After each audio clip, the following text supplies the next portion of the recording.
Hi guys, it's Mark. So I've got a secret and it's about time we talked about it. This is my crystal ball and it allows me to predict everything the stock market's going to do in the future. Look, if anyone tells you that, never believe them. They're probably just trying to sell you one of those courses for $997. So even though there's no magic ball that can tell you when to buy a stock before it rockets in value and makes you a millionaire overnight, there is certainly a few things I do to tip the odds in my favour, and that's what I'd like to share with you guys today. As I've got older and slightly greyer, I've found that knowing the reasons behind why a stock might change in price has helped me make and save a lot of money. If you're new to the stock market, then a stock is a small part of a company, and when you buy it, you actually become a part owner.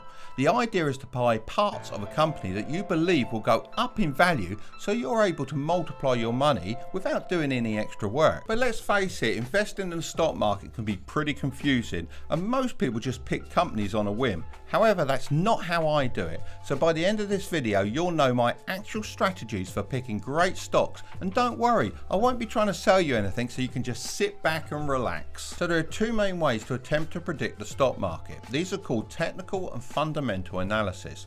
A good way to think about this is like a scale. Usually short-term day traders are purely focused on technical aspects. These include looking at charts and patterns. They believe that they can predict how the stock will change in price by judging the highs and the lows on the graphs. They're the geeky ones. Nah, I'm only kidding. It's just not how I do it. My whole investment strategy is about keeping it simple. Lots of people talk about using margin and options, but that's really not something I worry about. I'm a long-term investor, so this means I'm a lot more focused on the fundamentals of a company. This includes the financials, the leadership and the brand recognition, as I believe this is where the information lies to indicate the long-term success of a stock. However, like I mentioned, it's a scale, so I do cast my eye over the occasional chart in order to find the best time to buy. This approach has helped me to find some really good investments over the years, rather than just dipping in and out and trying to make a profit on a daily basis. The amazing thing is, the majority of professional traders are still unable to beat a low-cost index fund over the long term. This may sound quite complicated, but it's actually very simple. So this bucket represents an individual stock, and the water is me pumping all of my money into that company. This represents an index fund, each cup being a different company, and the water I'm putting in is the money I'm spreading between each of them in one easy investment. For whatever reason, if this company goes bankrupt, then guess what? Or my money goes down the drain. Now this is the same company and it still goes bankrupt. But the good thing is I may lose my money in that small investment. However, I've got so many more stocks and I've done really well in some of them, which means I've actually made a profit overall. My favourite index funds track the S&P 500, which are the top 500 public companies in the USA. So even though the majority of my money goes into index fund investing, I also have a lot of fun picking individual stocks and watching my portfolio grow. On this note, if you'd like an easy way to get started, Public are currently giving away a free stock worth all the way up to $50 when you fund your account. If you want to pick that up, I'll leave a link in the description. And if you're in the UK, Free Trade are giving away a free stock that could be worth up to £200 when you deposit as little as £2. I'll leave that link below as well. It's a great way to get started with individual stocks and basically it's free money. Right, so now you got your free stock and you're ready to invest into some more. But where should you start? Well, if you're anything like me, it makes sense to start with the numbers. We call this quantitative analysis. Whenever I'm thinking about investing in a company, I make sure to look at all these figures first. If the financials don't look good to me, then it's very rare that I'll do any further research into the company. It's kind of like when you go on a first date with someone and they seem really nice. However, it isn't until you really start getting to know all the details about them that you might start to notice their flaws, like eating with their mouth open or picking their nose. If only they gave you a non-biased, comprehensive list of how they actually are, so you can make an educated decision whether you want to date them or not. I don't have a solution to this problem, but luckily that's exactly what companies do. It's brilliant. You can find out this information for free on Yahoo Finance, which is the website that I use. There are three main aspects that I look at. First, let's break down the balance sheet. I know it doesn't sound too interesting, but trust me, this is where you find some of the real juicy information. The whole purpose of this sheet is in the name, to balance assets and liabilities. Think of it a bit like this. You may own a watch or a rental property, and these are your assets. But let's say you have loads of credit card debt. This is one of your liabilities. So let's break down some of the gobbledygook terms so you can easily understand this complicated looking sheet and impress your friends. Assets are broken down into 3 categories. Current assets are things that can be turned into cash within 12 months. Longer term assets are things like their headquarters, which they usually don't sell in a hurry. Companies can also have assets that you can't physically touch, known as non-tangible assets, such as the brand recognition of an established business that has been trusted for generations. I like to think of Coca-Cola. And then we come to the liabilities. And what I'm really interested in here are the current liabilities, as this is the debt that they'll need to repay within 12 months. With this, there is a simple calculation you can do to easily know if the company is high risk or not, and that is total current assets divided by total current liabilities. A good rule of thumb here is the number should be above 1. But how does this work in practice? Let's take Apple's balance sheet for example. Apple's total current assets divided by their total current liability comes to 1.4 when rounded up. This is great, as now we know that Apple are able to pay off all their short-term debt nearly 1.5 times. The second document that's really important to have a look at is the income statement. If you've ever heard the saying of the top and bottom line, this is where it comes from. At the top of the statement, this is the total revenue, which is the total the business take, and at the bottom is the net income, which is the money the company makes after all the expenses have been deducted. Every business has these expenses, the cost of operation and the cost of revenue. So let's take a simple business like a smoothie company. Their cost of revenue is fruit. They can't make the smoothies without buying that. Therefore, that is a cost they have no choice about. It's a simple fact of running their business. But the next thing they do have a choice about, which is their operating expenses, who they're hiring and what kind of wages that they're paying them. After these expenses are deducted from the total amount of money they take from their customers, you get the operating income. So here's my simple calculation that lets me know if the business is healthy. Operating income divided by total revenue times 100. Ideally, I look for above 15%. Using Apple again, let's take this number, divide it by this number, and we get 27%, which is great. The last one of the big 3 is the statement of cash flow.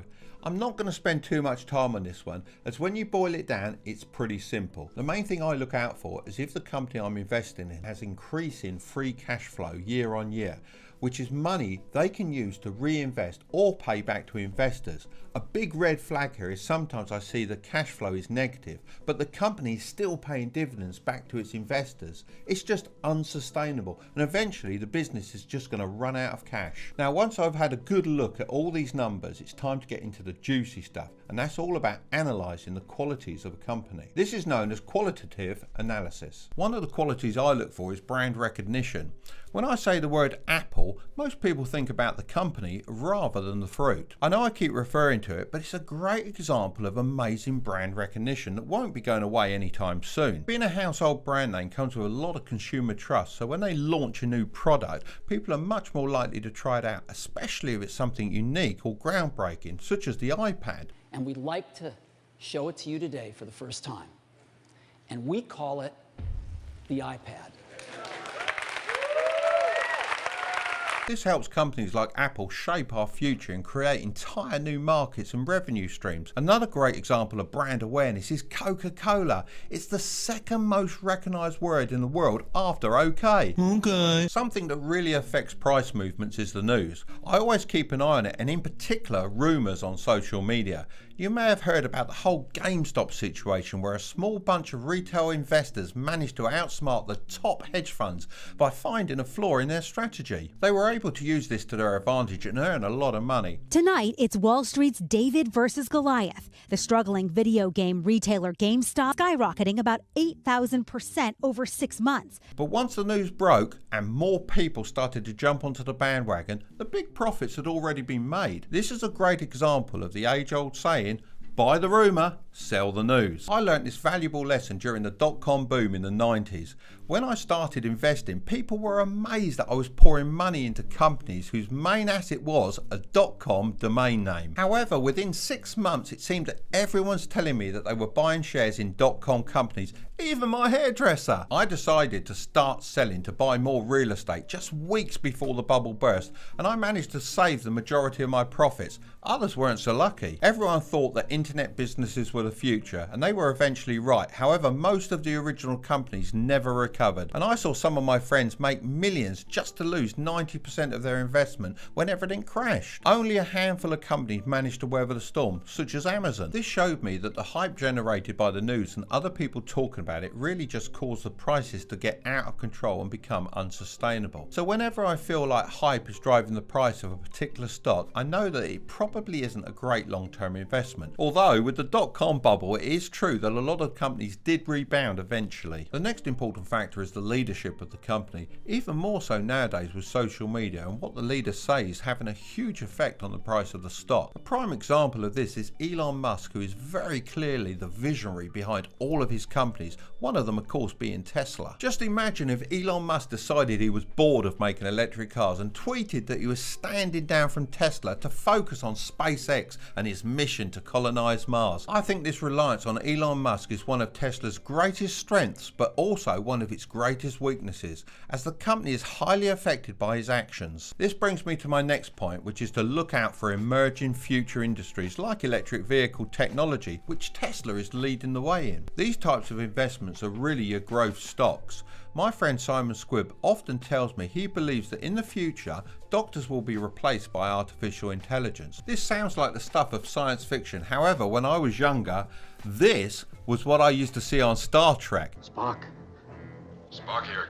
In fact, this is even better. I actually first heard of Tesla when it was featured on Top Gear in 2008. It wasn't a very flattering review, as they showed the car running out of batteries in 50 miles, which was only a quarter of the advertised range. Elon wasn't very happy about this, and he actually later filed a lawsuit against the show. However, the segment certainly piqued my interest, and I could see they were onto something. During my time investing, I've seen a huge shift in each sector. Or if you're American, sectors.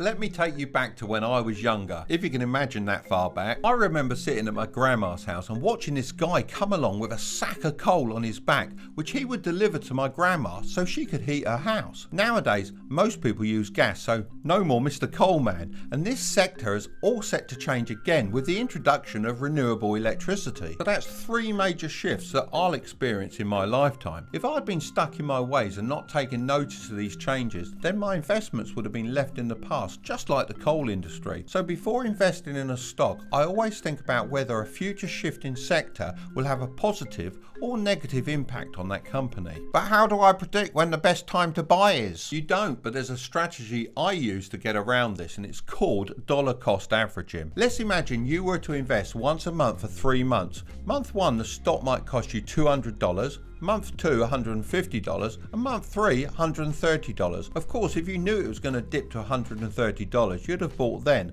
However, no one knows how low the price will go. But by doing this, instead of investing all your money in month 1 when your stock was at $200, you actually lower your average buying price to $160. This is also known as buying the dip. Instead of getting scared and selling like the majority of people would, the idea is to buy more, because it's like having a garage sale. And if you've done all your research and you like the company, then the stock is at a bargain price. So I'm going to leave the next video right up there, but don't click on it just yet. Make sure to subscribe for more videos and pick up your free stocks with the links below. Okay, I'll see you over there.